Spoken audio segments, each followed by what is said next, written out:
I am the hearing instrument specialist, certified dementia practitioner, and owner here at Premier Hearing Care in South Oklahoma City. On today's episode of Hear Me Out, we are going to discuss part 2 on why hearing devices are so expensive and why over-the-counter devices might not be the best fit for you. For the purpose of this video, I have created a test account for myself, and I am using a pair of our loaner devices just to give you the basics of what goes into programming hearing aids so that maybe you can understand a little bit more, first of all, how over-the-counter might not work best for you and why hearing technology can be so expensive. So here we have the right and the left hearing devices. So initial programming, we have to connect those together, which we're going to do here. For time saving, I have gone ahead and entered an audiogram, so I will explain that to you briefly. We're going to apply best fit to start.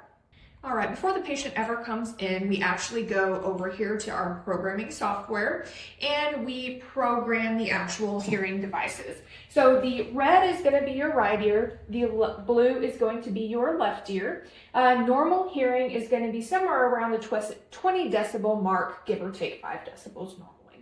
On the left side of 1000 hertz is your volume loss. So this patient has a slight loss, nothing too terrible, in the volume portion.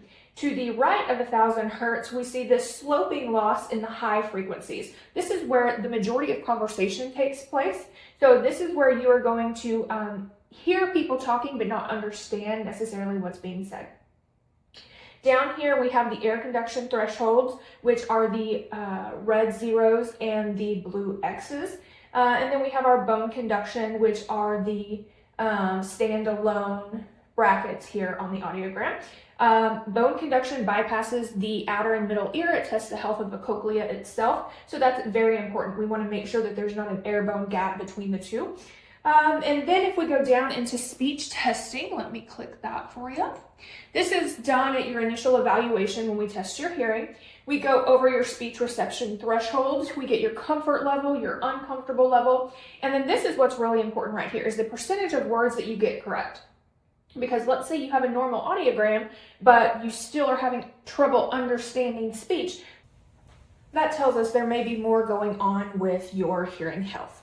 So once this is done, we typically bring the patient in, and that's when we actually fine-tune the programming. So right now, the yellow and the green shows that frequency lowering is on. Frequency lowering is when you take the frequencies the patient cannot hear and you lower them into the levels that they can hear more clearly. Some patients hate this, some patients love this. It is something we have control over and we can turn it on or turn it off. A lot of times if patients come in and they say they have an echoey or a tinny sound, they're being started at too high of an experience level and they need that acclimatization period to get adjusted to the hearing aids.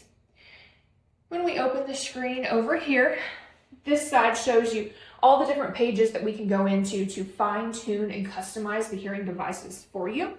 So normally I start with fine tuning itself. This brings up different levels as far as the frequencies when we tested your hearing on the audiogram itself. So we've got our loud sounds, moderate sounds, soft sounds, and then the maximum power output of the hearing devices itself. So a lot of times if patients say sounds are coming in uncomfortably loud, things like that, we need to adjust the MPO. But then we also have our low frequencies, our mid frequencies, our high frequencies, and our ultra high frequencies. So this just allows us that any sound that is too soft, too loud, or unnatural sounding to you, this allows us to go in and alter those frequencies without touching the speech frequency. I want you to look right here at compression ratios. This is a very important part of programming your hearing aids, something that over-the-counter hearing devices do not have. So over-the-counter hearing devices are basically amplifiers. They're going to amplify speech just the same as they are background noise. So if you have a high frequency loss, your brain is going to be working twice as hard, if not more, to distinguish the speech from the background noise with the over-the-counter hearing devices. Compression ratios here tell us how sound is coming in, how it's being compressed before it's released to your ears. So these actually look a little low here in the lows.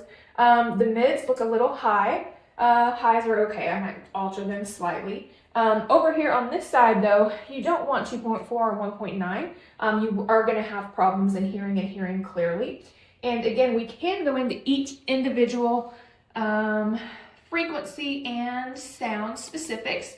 So right here, if we raise this slightly, it drops the compression ratio. So now you see that the number went from, what was it, a 2 to a 1.4.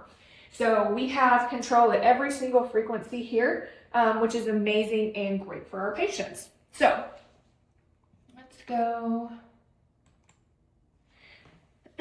This is when we expand it all, because on the audiogram, there are frequencies that are octave specific, and then there's the inner octaves as well. So this allows us to go into all of those inner octaves.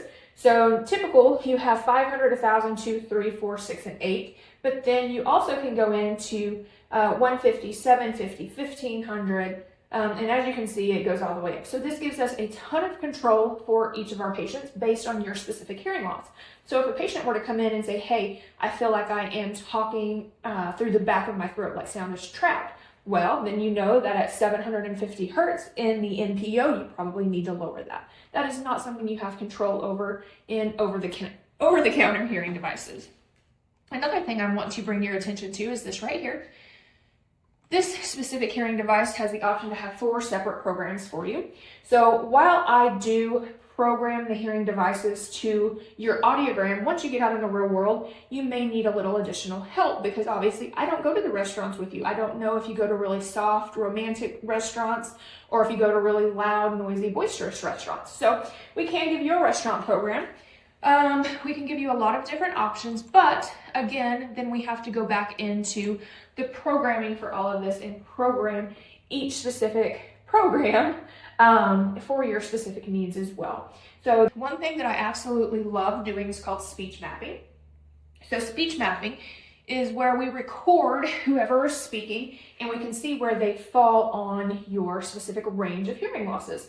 So a lot of times this is great for if you're hearing yourself too loud or too soft, we can go in and kind of fine tune it. But I also love using this when you bring a loved one in with you and you're having a hard time hearing them. I can record their voice and find out exactly where the register falls, and it helps me customize them even more to you. So I know this was a lot of information. This is not even a quarter of everything that we go through to program the hearing aids for you, but I hope it does give you a better explanation and understanding of why, 1, hearing devices are so expensive, and 2, why you do want a specialist in the field to program them for you.